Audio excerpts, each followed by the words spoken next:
तकदीर का मोड़, एक रात का फैसला। अज कलम, हकीकत और फसाना। कमरे की घुटन दीवारों से छन कर रूह तक उतर रही थी। ज़ीशान चारपाई के किनारे सर झुकाए बैठा था। इसकी आंखें खाली थीं, जैसे वो किसी गहरे कुनवे में झांक रहा हो। मेज पर पड़ा वो सफेद कागज जिस पर सियाही से चंद सतरें लिखी थीं, महज एक दस्तावेज नहीं बल्कि मेरी और मेरी 14 साला बेटी दुआ की जिंदगी का डेथ वारंट था। तुम क्या समझती हो कि मैं ये सब खुशी से कर रहा हूँ? ज़ीशान की आवाज इतनी मध्यम थी कि पंखे की सरसराहट में गुम हो रही थी। तुम जानती हो अब्बा हुजूर की जिद। डॉक्टर ने कहा है कि उनका दिल अब मजीद बोझ नहीं सह सकता। वो हर वक्त यही कहते हैं, ज़ीशान अगर तूने साइमा से निकाह न किया तो मेरी लाश इस घर से निकलेगी। मैंने खिड़की के पिट खोल दिए। सियालकोट के पुराने बाजार की तंगलियां रात के साये में डूब चुकी थीं। सामने वाली गिल्ली में बिजली का एक खंबा अपनी आखिरी सांसें लेते हुए कभी जलता तो कभी बुझ जाता। इसी महल्ले के इस बोसीदा मगर पुरवकार मकान में मैंने अपनी जिंदगी की बेहतरीन बहारें गुजारी थीं। ज़ीशान के वालिद फारूक साहिब एक सख्त गिर इंसान थे, जिन्होंने ज़ीशान को इस शर्त पर पढ़ाया था कि वो बड़ा होकर उनकी मर्जी के मुताबिक जिएगा। तो तुम्हारे अब्बा की जिंदगी का हल साइमा से निकाह है। मेरी आवाज में कोई लर्जिश नहीं थी, बस एक अजीब सा सुकूत था। साइमा, जो पिछले 4 सालों से हमारे घर के बर्तन मांजती थी, जिसका काम सुबह आकर झाड़ू पोंछा करना और चुपचाप चले जाना था। वो दुबली पुतली लड़की जिसने कभी नजर उठाकर किसी से बात नहीं की थी। ज़ीशान ने तलब कर मेरी तरफ देखा। इफ़्फ़त, साइमा के भाई ने अब्बा पर दबाव डाला है कि अगर साइमा से निकाह ना हुआ तो वो पुरानी जमीनी दुश्मनी को दोबारा हुआ देंगे। अब्बा घबरा गए हैं। वो इसे तहफ़्फ़ुज़ भी देना चाहते हैं और अपनी अना को भी तस्कीन। मेरी आंखों में आंसू नहीं थे बल्कि एक आग सी लगी थी।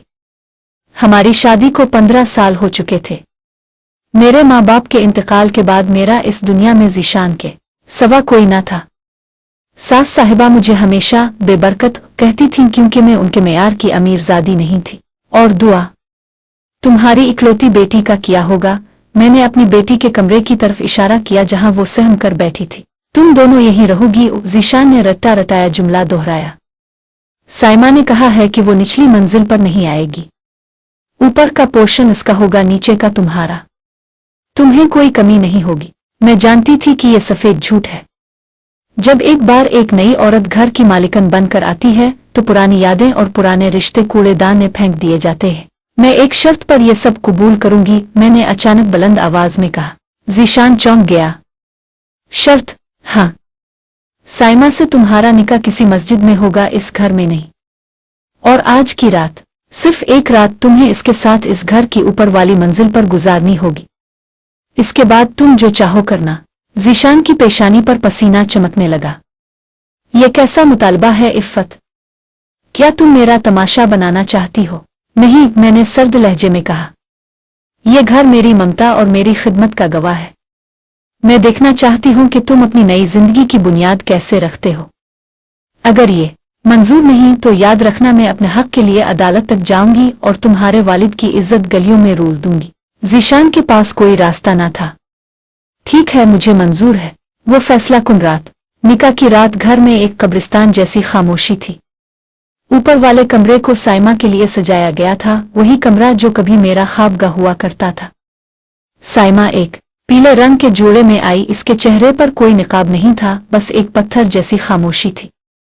फारूक साहिब के चेहरे पर एक फातिहाना मुस्कुराहट थी, जैसे उन्होंने कोई कला फतह कर लिया हो। रात के 2 बज रहे थे। मैं दुआ को सीने से लगाए नीचे लेटी थी कि अचानक ऊपर से किसी के चीखने और बर्तन टूटने की आवाज आई। मैं घबरा कर ऊपर भागी।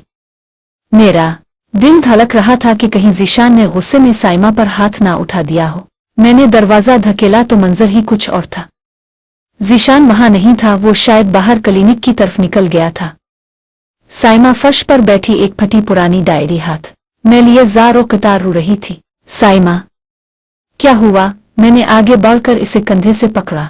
इसने हिचकियां लेते हुए मुझे देखा। इसकी आंखों में वो नफरत नहीं थी जो मैंने सोच रखी थी, बल्कि वहां एक गहरा कर्ब था। बीबी जी, मुझे माफ कर दें। मैं ये नहीं चाहती थी लेकिन मैं मजबूर थी। इसने एक तस्वीर मेरी तरफ बढ़ाई।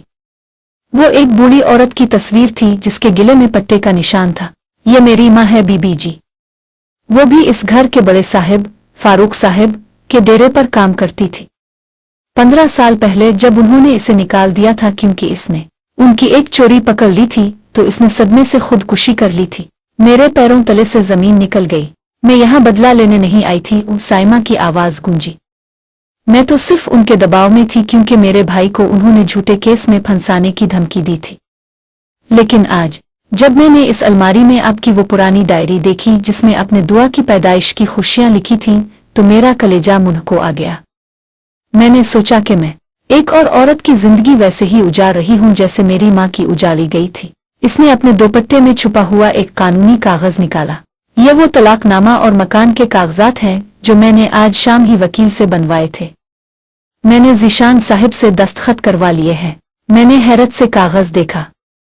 इस पर लिखा था कि ज़ीशान साइमा को तलाक देता है और साइमा अपने महर के बदले ये घर मुकम्मल तौर पर इफ़्फ़त, मेरे और दुआ के नाम मुंतकिल करवा रही है।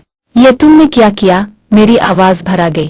बीबी जी, मैंने ताहिर साहिब, फारूक साहिब से शर्त रखी थी कि मैं शादी तभी करूंगी जब मकान मेरे नाम होगा ताकि वो आपको निकाल ना सके।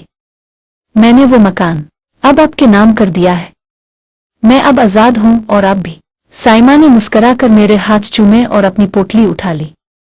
मेरी शर्त सिर्फ ये थी कि मैं एक रात इस घर में रहूंगी ताकि दुनिया को लगे कि मैं यहाँ की मालिकन बन चुकी हूँ, लेकिन दर हकीकत में यहाँ आपको आपका छना हुआ हक देने आई थी। इस रात मैंने साइमा को जाने नहीं दिया। वो रात हम तीनों औरतों में दुआ और साइमा ने एक ही फर्श पर बैठकर गुजारी। वो रात मेरे लिए आज़ादी की रात थी। सुबह जब सूरज निकला तो ज़ीशान और उसके बाप का गुरूर इस कागज के सामने ढेर हो चुका था। साइमा वहां से हमेशा के लिए चली गई, लेकिन मुझे वो ताकत दे गई जो 15 साल की रफाकत ना दे सकी थी। खुलासा, कभी कभी नजात वहां से मिलती है जहां से हमें खतरा महसूस हो रहा होता है। एक मुलाजमा की दानिशमंदी ने एक बिखरते हुए घर को तो नहीं बचाया, मगर एक औरत को इसकी खोई हुई पहचान और छत वापस दिला दी। क्या आपको लगता है कि खामोश रहने वाली औरतें जब बोलती हैं तो तारीख बदल देती है? अपनी राय जरूर दीजिएगा।